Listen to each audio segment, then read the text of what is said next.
Hello, everyone, and welcome to Mediocre Gamers, where we talk about all things gaming. I'm Caleb. I'm Crimson. And I'm RJ. So, how have we all been doing today, guys? Doing good. Doing good. Tired. Tired? Yeah, I hear you. I hear you. Well, I'm going to get this show rolling. And I've been playing a little bit. I've just kind of been sticking with the usual for this week. I've been rocking a little bit of Eternal, getting building those decks up, just playing some games. I now have a bunch of variety of decks and really expanding my toolbox, and it's been a lot of fun. Been rocking a little StarCraft 2 here and there, playing some new heroes. I leveled a little bit of Raynor this week and a little bit of Artanis just to shake it up a bit. Played a little bit of Heroes of the Storm. Stukov was on free rotation this week, so I've been playing him a bit. I got him to level 5, and that dude is a lot of fun. A little tricky to get used to, and I know I'm way behind the power curve with this guy, but man, he is a lot of fun. So, but I really wanted to... Oh, go ahead. What's up, bud? Now, Stukov, you are now playing him after he got nerfed, just to point that out. So, imagine what he was like before. So and what they were didn't some nerf him too hard. Basically, they just lowered his damage a touch. And I believe one of the things that they had done was they either slowed his attack speed to match the animation or sped it up, one way or the other. But they had an animation malfunction where he was attacking slower than his animation was supposed to be. So they had to tweak that. They just kind of tweaked his damage a little bit. And then they ended up switching some of his talents and just rebalanced him. But this is exactly what Blizzard does. They release a character without apparently playtesting it at all. They go, hey, this super overpowered character is now out. You should buy him.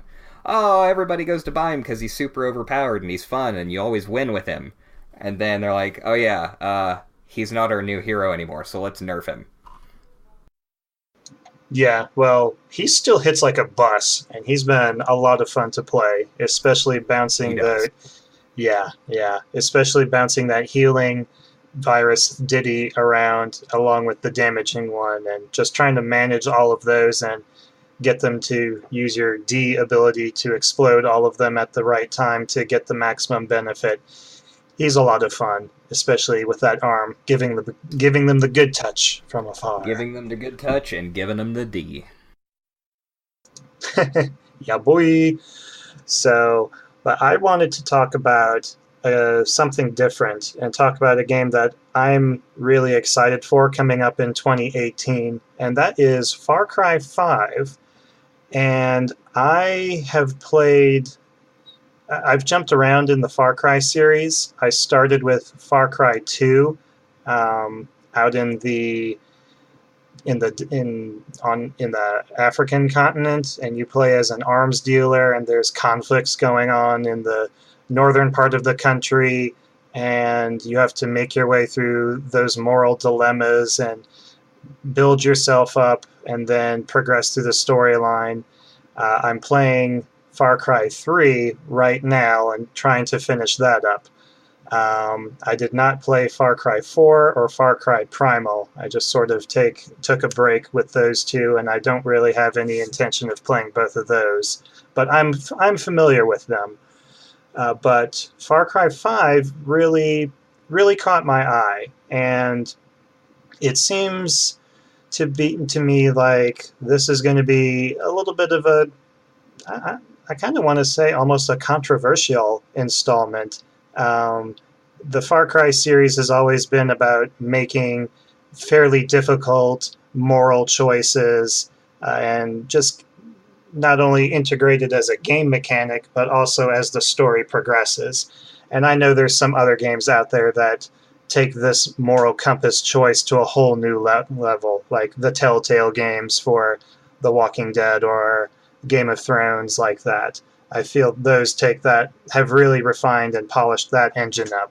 So I'm curious to see how well the Far Cry series holds true with some of those moral compass questions within the game. Not saying that's a bad thing, but I think this game kind of really comes at an interesting time because the setting is going to be in the United States, in Montana County. They don't specify where, they just say it's Montana County. I'm assuming it's someplace in the Midwest. But from the gameplay trailer, they kind of set it up as a kind of something graphic to get off the bat and going with it. But yeah. Yeah, and I think it was Hope County, Montana, from what I had read of it. So that's a very interesting spot, and it is a fictional place. Hope County is, but Montana is a pretty interesting setting for a Far Cry game. Yeah, to be honest, and not to like bring anything down or anything like that, I've never been able to get into a Far Cry game, and I have tried. I just, for some reason, that franchise has never captured me, and I think a lot of it has to do with it's a $60 game every time, and they don't drop their price until the next one comes out, and by then it just seems kind of a, do I want to pay $40 for a game that's been out for a year? I really wish like games weren't as expensive as they are, because when you got to choose between like Far Cry or Skyrim, I mean, again, both games have choices, both games have RPG aspects, but I end up usually always gravitating towards the Skyrim type games, the more RPG games. I wish I could get into a Far Cry game, but maybe this is going to be the one because it's in the United States. And I actually have to concur a little bit, only in the sense that they suffer from Call of Duty syndrome, it seems, which is that they release a new Far Cry either every year or every other year, and it's like, I played Far Cry 1 way back in the day, and I enjoyed it. It was fun. It was just a decent shooter game. And then I own Far Cry 3, and I love Far Cry 3. It is a very, very solid game. The gunplay is great, the setting is great, the narration is great. But when I got Far Cry 3, because I don't like paying $60 for a game right out the gate, because one, it's usually buggy as hell as soon as it comes out, and then they gotta patch it, or it's poorly optimized and they have to patch it. And so I usually wait, unless it's something that I'm really, really interested in. An XCOM game, Fallout, Skyrim, that sort of thing. I will look at getting on day one or pretty quick after it releases. With Far Cry, I waited until it went on sale, got it, and then they said, hey, by the way, we're coming out with Far Cry 4. And I'm like, well, shit, I'm not even halfway through 3. And by the time I beat 3, they announced Primal. And I'm like, holy hell, I can't keep up with this. And they do update them every time they come out with a new one, which is great, but it doesn't seem like it gives enough for it to feel like a completely new game. And at, like Crimson was saying, at a $60 price point at every game, it feels like Call of Duty. It feels like every single year we're just getting a new installment that's very similar. This one looks different. So this one does intrigue me, especially the setting. Yeah, no, definitely. And I'm not going to say that you guys are wrong. The $60 price point is a hard sell for me too, especially where I feel we are kind of as a group, we enjoy the free-to-play games that have really high replayability and that we can play together. And there is nothing wrong with that. And I think that is most certainly where I think a lot of the video game industry has really shifted.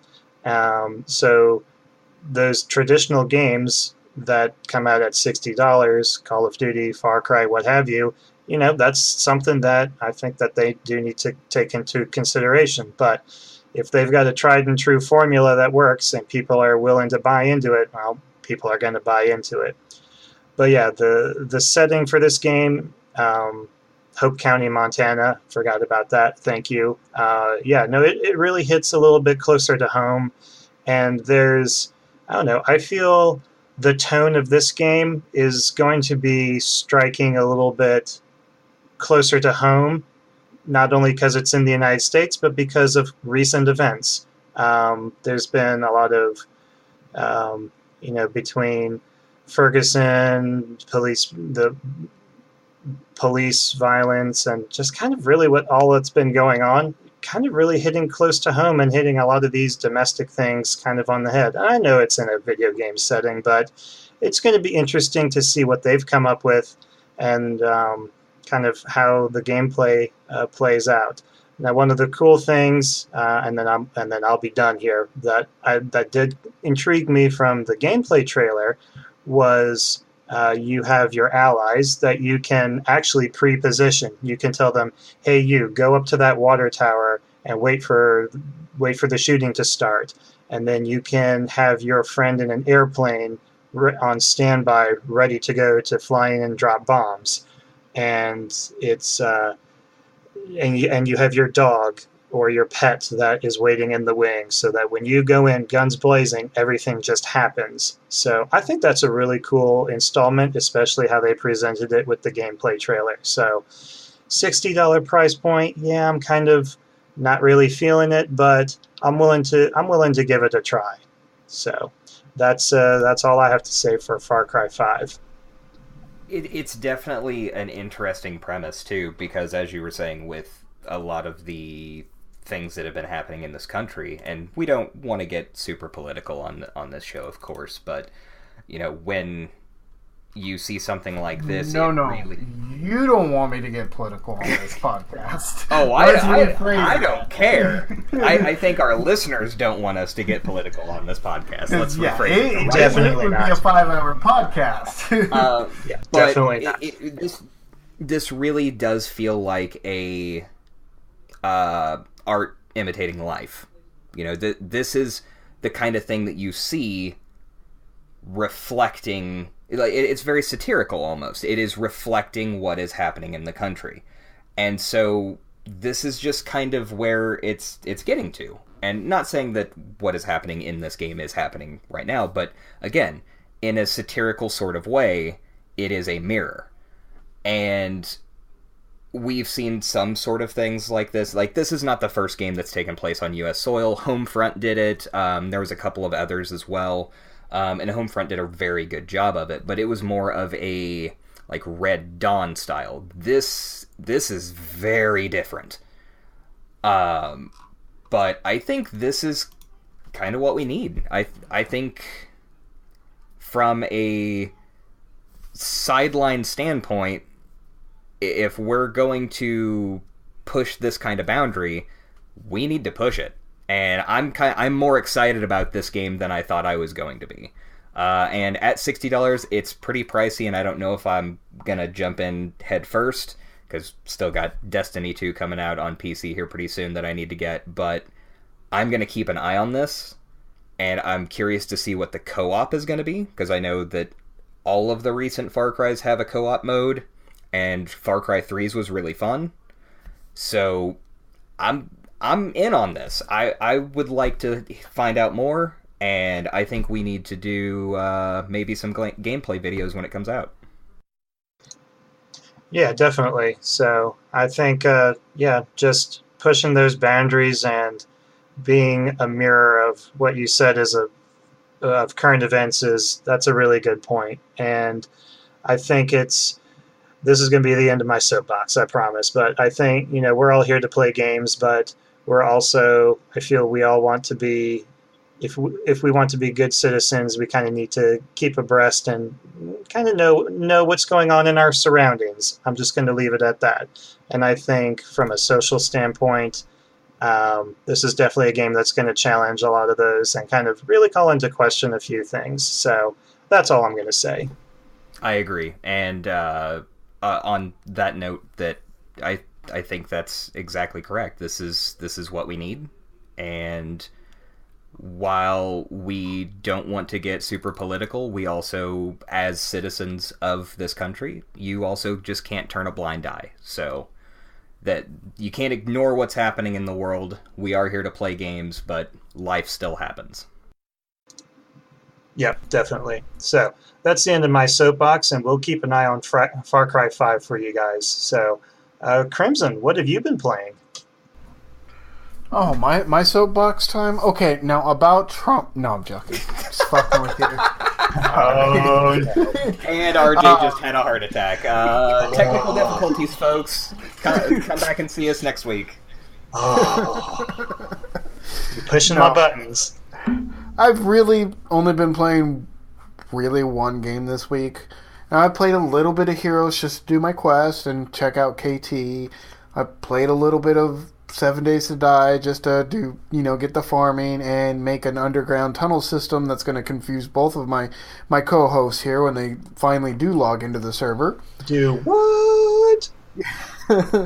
Oh yeah, there's a whole city underground now. But I've been playing a little bit of Eternal. But before I jump on to Eternal, because I know Caleb's going to talk about it, so it's going to be a good segue in between the two, I'm going to talk about something that I've actually been spending a lot of time doing this week, and that's reading and or listening to books. And there's a genre that just came out that, well, it hasn't just came out, but it's starting to really see a lot of movement here in the United States. It's been very popular in Russia and Korea for a long time. It's called the light RPG genre. A good example that most people can think of would be Ready Player One. Ready Player One isn't quite a light RPG, but it's very close, and it's probably the most famous, popular style of that. Generally, a light RPG will have, your main character, he'll live in the world that we live in, and then it'll be an immersive VR game, and either they get stuck in the game, or they, something's going on that's causing them to be in the game a lot. Good example is the series that I've been reading and or listening to this week is called Alter World, and I believe the series is called Play to Live, and it's so interesting to me because I'm a big MMO player, and I like seeing these systems in the game. When the character's talking about hit points, magic points, strength, agility, all that stuff. You don't get that in normal fantasy books like J.R.R. Tolkien, like Lord of the Rings and stuff like that. But you get it in this light RPG. I think it's phenomenal. But Alter World, it takes place with pretty much people become digitized or become permanently stuck in the virtual reality world if they play for too long. It's like your brain can't distinguish the two worlds, and your thoughts are transported into the digital world, and you can't log out. And the story goes, the main character is, he has cancer and he's going to die in about a month, and he decides to go digital. And it revolves a lot around not just the digital world, but human society in general, what we would do if we could go to a heaven. In a lot of ways, a video game is like that for a lot of us. Now, I'm not going to get on to religion at all about it, but, when you think about it, it's like you got army vets who come back messed up. Either their body's messed up from war, even their mind can be messed up from post-traumatic stress, all that stuff. And they start seeing an increase of people becoming permanent players in these RPGs because either they have a physical ailment, or they have a terminal illness, or even a mental ailment, because while they're in the game, everybody can relate to video games in a way that is very structured, and they noticed that it was healing these people's mental fatigue too from it, because it's something that we can all relate to. We know RPGs and we know the systems and everything like that. But that's one of the books. Now, my favorite series in this type of book is called Way of the Shaman, and they use the virtual reality as a prison. So you have the big world like World of Warcraft, and all the money is related to the world, in the video game money. And when people are sentenced to prison, they are actually transported into the game, and they have to do manual labor, gaining money, and then paying off their prison fee. And so you see a lot of these in these type of light RPGs. Mainly, if you haven't had a chance to listen to one of these or read any of these, go to Audible. I'm sorry, they're not a sponsor, so I don't have a link. But you can find somebody's link, or you can get 2 weeks free or whatever and get a free book.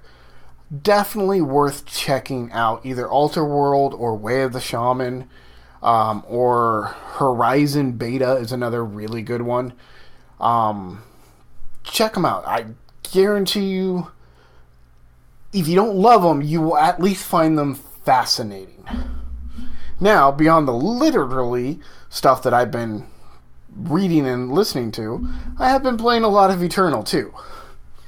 I'm still playing my control deck. I love the damn thing. It's a green-blue control deck with so many board wipes, so much control, it's not funny. But we did just have an ETS, which is their weekly tournament for Eternal. And the number one deck that came out this week was Chalice. Whether you love Chalice or you hate Chalice, this deck is pretty much solid. I haven't seen a deck like this in a while, where there is absolutely no card in the deck that is useless. I mean, it is almost a perfect deck. Now, granted, that doesn't mean it doesn't have counters. All decks have counters. But it is smooth. And so that's what I've been playing this week. I know Caleb's been playing some Eternal too.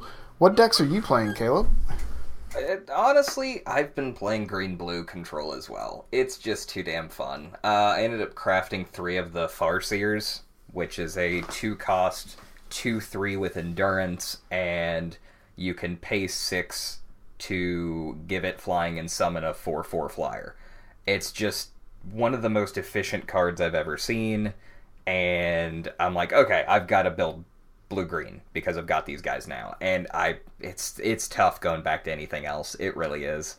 I've also been running my red-blue aggro deck, which has been fun, but I don't have all the legendaries I need for it. I need the clan hero, or whatever the hell the guy's name is. He basically, you can pay 7 to give him a Chakram, which is a +4 attack attachment that when it goes to the discard pile, it goes back to your hand. And he has quick draw and Aegis, so he's extremely hard to kill. But otherwise, it's just been kind of running through gauntlets, farming up some gold to get packs, playing casual and ranked to try and get my first win of the day to get extra packs, and just kind of exploring these new deck archetypes. I'm going to try to build that Chalice deck, because I've hated Chalice since it came out, and every deck that I've made for Chalice has been mediocre at best, so that's fitting. But yeah, I think I'm going to try that new one out since you have given such rave recommendations. I've also been playing some heroes. I played with you and RJ on separate days to try and help you guys get your Kel'Thuzad quest done. And just kind of been bouncing around some new guys. Ran back to Artanis to get him a couple of levels. He's a blast. Taking him into a different direction where he's doing just ass loads of siege damage, which you wouldn't expect from a warrior. And just Johanna, Malfurion, just kind of a grab bag of random characters I haven't played in a while. But it's kind of nice getting back into heroes. We took a fairly long break, And once Kel'Thuzad came out, it kind of reinvigorated us to go back in. And speaking of heroes, we actually have Ana coming out from Overwatch, coming into the Nexus on Tuesday. And she is going to be interesting. She is low damage, low survivability, but high utility. And basically, she is Ana from Overwatch. She has Healing Dart, which is a low cooldown healing skill that she can just spam. Everything she does is a skill shot, though, so it's really hard to hit everything. Biotic Grenade heals friendly heroes and increases healing done to them. Enemy heroes hit, get healing blocked, and take some damage. Sleep Dart puts them to sleep for 3 seconds. And then her ultimates are weird. Nano Boost restores mana to the target and gives them spell power and ability cooldown reduction. Eye of Horus allows her to literally plant herself on a spot in the map, and she can fire up to 8 specialized rounds with unlimited range. And they hit for pretty good damage, but they can also heal allies or damage structures. So she's going to be pretty fun to play. I'm liking a lot of the Overwatch characters coming in, and we also have Junkrat coming up after her. Very nice. Yeah, I've seen some gameplay trailers with Ana, and she definitely seems like my style of champion. Very supporty, kind of stay in the back, poke around. But I have to see what her damage is like when we get into game. But she kind of reminds me of a mix between a healer and a character from League of Legends called Jhin, where he is literally standing in the back just sniping. Now, Jhin from League of Legends is more damage-oriented, so I'm really liking this nice twist of long-range heal utility that Ana is going to bring to the game. So I'm really excited to try her out. She looks really fun. Yeah, and she reminds me of the healer version of Nova, is from what I've seen. She has some versatility, but she is very skill shot based. And I know that you really liked playing Nova, so I think Ana may be up your alley. And I think you should definitely try her in Overwatch, because she really seems like your style. Nice. Yeah, I'll definitely give her a go. That's awesome. Yeah. And also, speaking of Overwatch, I got to try out the new Mercy 2.0. Yeah, that's a whole different character. Basically, they removed her original ultimate, which was the AoE res, and now she has a 30-second cooldown single target res. And it's bonkers. When I tried it, I was on fire within the first minute and a half. Like, she gets up in there now.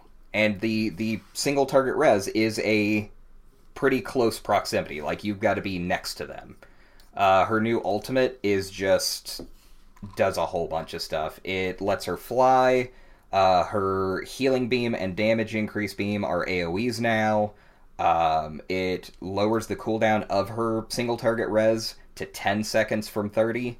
And if it's on cooldown when you hit your ultimate, it automatically refreshes it so that you can cast it, then cast it, and cast it before the ultimate wears off. So she's been pretty fun. I've never been a huge Mercy fan until now, because she is extremely interactive. So I'm definitely going to be trying to play some more Overwatch within the next week. Hopefully we can get a video up maybe of the crew and some friends, and kind of show off what some of the new stuff is in there. Very nice, very nice. Well, I think one thing that we were wanting to do kind of a little differently that showed up this week was a game that I had originally played a little bit before, and that is called Dungeon of the Endless. Oh boy, this game is very different from ones that I usually play. It's a very retro-looking game, very highly pixelated. It came out in 2014, But what Dungeon of the Endless is, it is a roguelike tower defense game. And the idea is up to 4 characters, or up to 4 players, are on a prison ship, and they crash land on the legendary planet from the Endless Universe called Auriga. And you leave your ship, and you have to open rooms and make your way through this dungeon and try to survive. And the way that this is kind of a roguelike game, between each of the different rooms, when you open them, you accumulate the resources that are very characteristic of the Endless franchise. And in this game, the abbreviation is FIDS, which stands for Food, Industry, Dust, and Science. You use food to heal and level up your characters. You use industry to build defensive modules and offensive modules within a particular room. That's where the tower defense aspect of the game comes from. You use science to research new modules whenever you find a research crystal on whichever floor that you're on. And finally, you use dust to power different rooms and to power the modules that you build in that room. And it kind of comes down to being a very resource management style game where, okay, every time I open this door, I get more resources. How far can I push that boundary of, maybe I don't need to build a tower or a turret just yet. I think I can handle it. And because you never know what's going to happen when you open a door. It could be anything from a merchant in the next room to a huge wave of bad guys, and you just get overrun, depending on how far you go. But with all that in mind, the end game is to survive and to carry a special crystal that you bring with you through the end of the level, and you have to survive through 12 levels, and then you get out. So that is Dungeon of the Endless in a nutshell. And like I said, I started playing this a while ago, and I only played it single player, and it took me a long time to kind of figure out a lot of the different mechanics and things like that. But this week, this is the first time I played it co-op with my mates here. So I guess what are your guys' impression of this really crazy game that I got you guys into? Honestly, this should be called Dungeon of the Futile. It was terrible at first because they don't really tell you how to play this game. And once I got to play with another person, I started to understand, the tower defense aspect of this game. And that's one of the things I really like about the game is the tower defense aspect of it. It's very fun. I love the art style on this. It's definitely worth the money that it is. I can't remember how much it is because it was gifted to me, but had a blast, especially in co-op. Same. And I had actually owned this game for a while because it always interested me. I was like, oh, okay, this is kind of like a turn-based, but also RTS kind of rogue-like RPG. I'm like, okay, this is okay. And it was cheap enough. It was $12, and I think I ended up getting it on sale for like $5. So it easily worth that, easily. And it is this really cool retro style. The music is retro. The art is retro. It fits. It really feels right. And when you're listening to the soundtrack, of course, while you're playing through the game, it sounds like the sort of music that is used for like the theme song for Stranger Things. Like it has that kind of feel to it. So it feels very 80s. I also absolutely hated this game when I first played it, which was a while ago. I jumped into a single player game and I'm like, sure, whatever, I'm just going to jump in. No tutorial whatsoever. This game does not hold your hand at all. And that was an issue for me because I'd never played a game like this or any of the other Endless stuff. So I was like, I don't know if this is... Maybe I needed to play those other games to figure it out, which they're all drastically different genres. But I was not a huge fan. I couldn't understand the game. And then RJ was asking if I wanted to play it co-op, and I was like, there's a co-op? Hold on. Let me go look at this. Yes, there is a co-op. Why are we not playing this? So we jumped in, and it was a whole different story. It's easier the more people you have because you don't share resources. Everybody has their own resource pool, but if you are single player and you have 2 characters, you still only have 1 resource pool. Or 4 characters, only 1 resource pool. So it's hard to delegate like who levels up and who, making traps and stuff like that. But when you've got 2, 3, 4 players, it feels like you are an independent player. You get to decide what traps you're going to build. You get to decide this sort of thing, and you can gift resources to each other and even units to each other.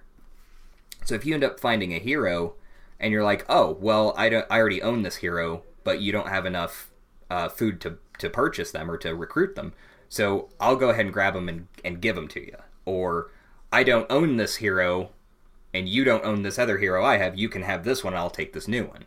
And it just felt right. Like, it felt like a real co-op experience. And me and Crimson got to play it a little bit today, and we didn't get a long ways, maybe 4 floors in or so. But it was a drastically different experience when I got him into co-op. And I'm sold. Like, for a cheap, retro, very light game, I think it's only like 1.1 gigs or something like that. Real easy download. Yeah, I cannot wait to get back into this game. It is a blast. Yeah, that's awesome. I also had a very different feel playing this game co-op, because for all the exact same reasons you mentioned, so I'm not going to beat a dead horse there. But it's the teamwork and the collaboration that we had definitely made a world of difference. And it was much easier because we had Discord to talk things over. So it's like, okay, in this room, this is a 3-way junction. And I don't think we're going to have enough dust to power all of the rooms around it to keep us safe. Because if you don't have a room powered, then a wave of monsters could potentially spawn there. So you could get screwed by wandering into a floor that has a lot of rooms and you have very little dust, and you are going to have to turtle up super hard and just pray that you make it out alive. And that teamwork aspect really comes into play, and you really have to work together to not only manage your resources, but to manage your heroes to make sure they're in the right place at the right time. So yeah, this game was awesome to play co-op, and in my personal opinion, playing this co-op is the only way to play this game, because solo, man, like Crimson said, it is brutal, and it can be really, really grindy for not a lot of payout in terms of achievements or anything. So the joy is in playing the game with your friends. I completely agree. And I had actually started another single-player game after we had played earlier and just kind of messed around, and yeah, it wasn't as fun. The game feels like it is meant to be played co-op, very much like Broforce, where it's a fun game and it's entertaining, but it's a million times better when you're playing it with at least one other person, because it's ridiculous and nonsensical and you're just laughing until you cry. And with Dungeon of the Endless, it's not really laughing till you cry, it's more like dying and then crying. But the interesting thing with it is that it is all about teamwork, it is all about communication, and Discord really helps with that, like you said. But one of the other aspects that really intrigued me is the character roster. And like when you join a lobby, you get to choose one of these unique characters. And when you level them up, they get specific passives and a activatable ability that is unique to them. So your choice of character will give you different stats, will give you different abilities, so you kind of fulfill a role, almost like in an actual RPG group, be it on a low scale. So I thought that was really cool too. Yeah, definitely. There's, with some of your major modules, like a food replicator that gives you extra food income every turn, or every round that you open a door. There are certain heroes that can, air quotes, operate one of these modules, and you'll get extra resources. So you can plant one of those heroes there. They operate that, look after that room, and also defend it. Whilst you have other characters that are really good at attacking and move really fast. You want those to run around and open all of your doors and then run back to your defensive structures. So there is a lot of... the characters are really intriguing. And the funny thing is that I don't think that any of us have encountered. These are sort of Easter egg things, and they don't really help your character develop in a mechanical sense. But if you get two specific characters together in a playthrough that have a common story arc in the game, then they will interact and talk with each other on the levels and in between levels when you're going up the elevator. And some of those conversations are really, really funny. So there are a few hidden Easter eggs there, which is really cool. That's really awesome. And I think me and Crimson had seen one of those when we were going up the elevator. And it was just kind of a couple of speech bubbles while we were going up. But it was cool because there's a little bit of extra dialogue and a little bit of extra lore. But the other cool thing is how you unlock these characters. You actually find them in the levels, and then you can recruit them. But once you recruit them, you don't unlock them. You have to keep them alive for at least 3 floors, if I recall, or finish the map if you're close to the end of the actual ship. And then you permanently unlock them to choose when you start a new game. Yes, that is correct. Once you recruit them and keep them alive for 3 levels, then they are yours. So there is that level of unlocking. And the one additional thing, once you complete and survive all 12 floors, you get a different escape module. So you start out with a basic escape module, and it's just a normal playthrough. But once you unlock it once, you get, I think it's the healing pod, where it changes your game it changes your game up a lot, because the healing pod, you start with I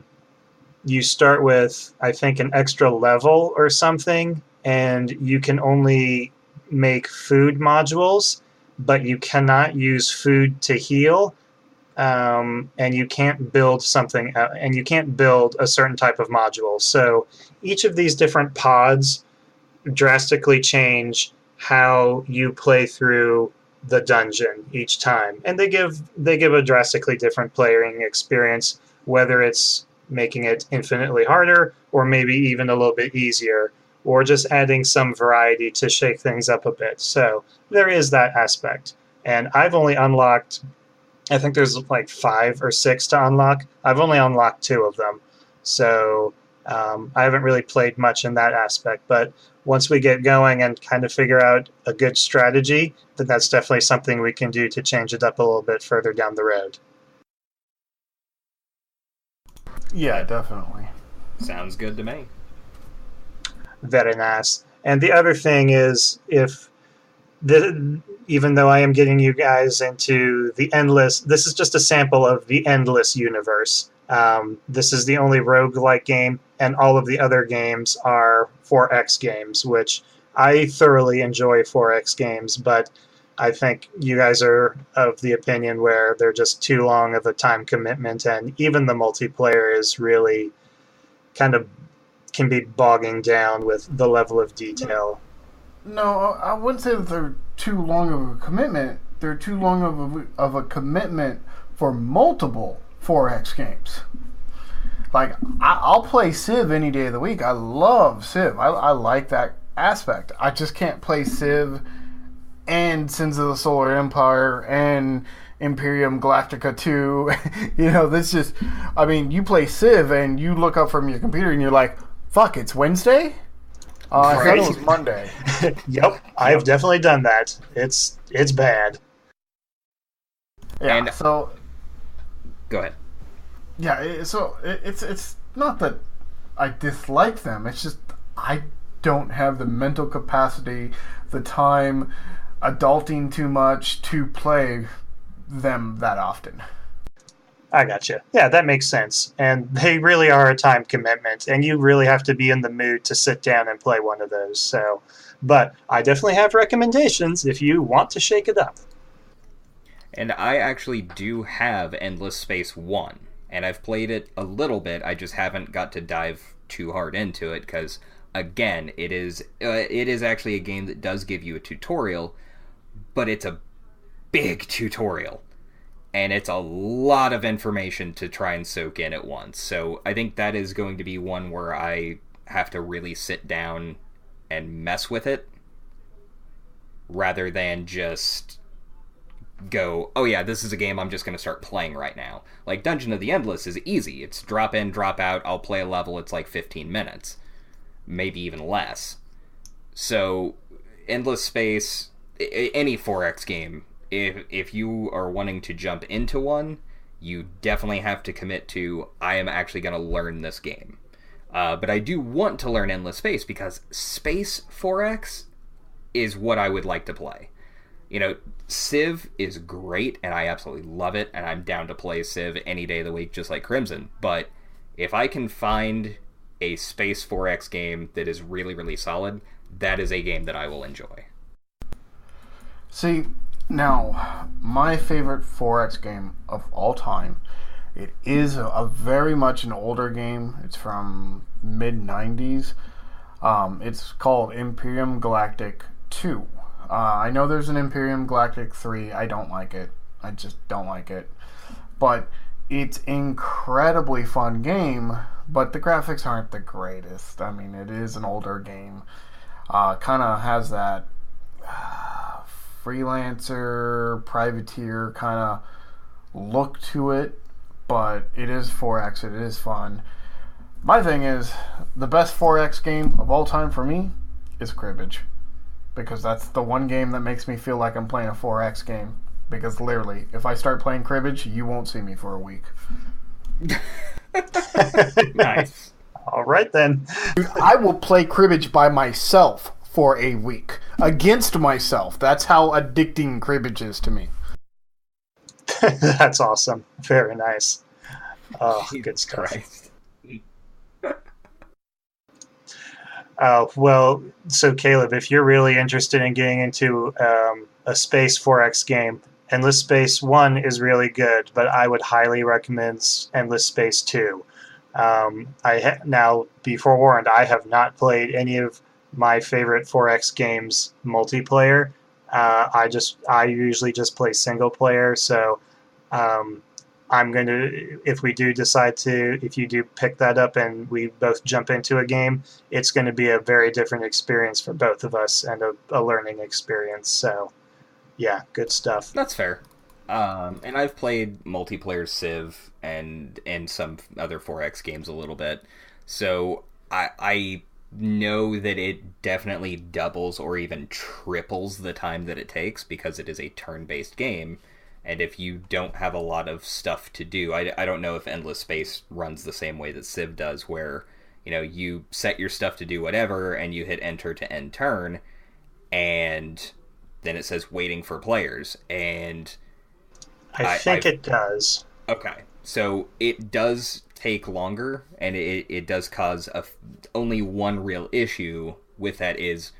if I don't have a lot of stuff going on or everything I've got is automated, then I go hit end turn and it says waiting for players. And if the other players that I have with me have a bunch of stuff to do, I'm just kind of sitting there. So it's not a bad thing. It's just, again, it's a commitment. Like, it is a board game in digital form for me. So, and that's just kind of the mindset that I have to get into for that. But I am definitely down to try and play it. I don't have Endless Space 2. It's still at the $40 mark, so it'll probably be a little while before I pick it up. If I can find it decent price on sale, absolutely. But it looks gorgeous. Yep, definitely. Yeah, just wait for Black Friday. Yeah, there you go. Yep, pretty much. Good stuff. Good stuff. All right. Do we have any closing thoughts for this episode then? No, I'm good. Other than hopefully after this we will have some more videos coming up on the YouTube, and that's about it. So just keep an eye out on the YouTube for any new videos we're going to be posting in the next couple days. Definitely. And we kind of took some time off because we did a whole bunch of videos, and then scheduling conflicts and sickness and stuff like that. So we are definitely going to try and... Yes, you were. Like, we were actually legit worried about you. You sounded like you were dying. So we're glad you're not. But yeah, definitely going to be doing some more gameplay videos and bringing you awesome commentary of mediocrity. Yep, you got it. So, as always, thank you guys for listening. You can always check out our previous episodes at mediocregamers.com, and do keep up to date on Facebook and Twitter at 2mediocregamers. And if you want to join us in Discord, that you can find us at discord.mediocregamers.com, and you can find a link on our Facebook page as well as on the left-hand tab of mediocregamers.com, and we'll post a link in the show notes as always. Listen to us on iTunes and Google Play, and please drop on in and give us a rating. That would mean the world to us. So, we are Mediocre Gamers. I'm RJ. I'm Crimson. And I'm Caleb. Until next time, get out there and play some games.